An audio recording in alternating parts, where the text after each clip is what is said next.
দারুন নদওয়া। আল্লাহ রাসূলের ইসলামী মিশনকে রোধ করার জন্য যেমন কুরাইশেরা দারুন নদওয়া তৈরি করেছিল, মন্ত্রণাগৃহ, আজকে এই আপনার জাতিসংঘ, এরা মুসলিম নিধনের কাজ করে, মুসলিমদের উন্নয়নে তারা কোনো অবদান রাখে না। সম্মানিত হাজরিন, এর জন্য আমাদের মুসলিমদেরকে ঐক্যবদ্ধ হওয়ার দরকার আছে কিনা? আজকে মুসলিমদের দেশ 57টি দেশ নিয়ে ওআইসি গঠিত হয়েছে। এই ওআইসিও মুসলিমদের নিরাপত্তায় কোনো কাজ করতেছে?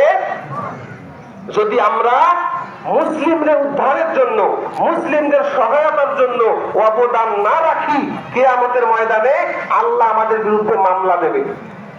পবিত্র কোরআনে আল্লাহ পাক বলেছেন, ওয়ামা লাকুম লা তুকাতিলুনা ফি সাবিলিল্লাহ ওয়াল মুস্তাদাফিনা মিনার রিজাল ওয়ান নিসাই ওয়াল উইলদান আল্লাযীনা ইয়াকুলুনা রাব্বানা আখরিজনা মিন হাযিহিল ক্বরিয়াতিজ যালিম আহলুহা ওয়াজআল লানা মিন লাদুনকা নাসীরা ওয়াজআল লানা মিন লাদুনকা ওয়ালিয়্যা ওয়াজআল লানা মিন লাদুনকা নাসীরা।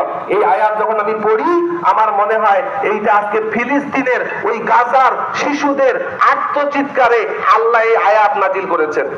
আল্লাহ পাক বলতেছেন, ওয়ামা লাকুম, তোমাদের কি হলো, লা তুকাতিলুনা ফি সাবিলিল্লাহ, তোমরা কেন আল্লাহর রাস্তায় জিহাদ করতেছো না?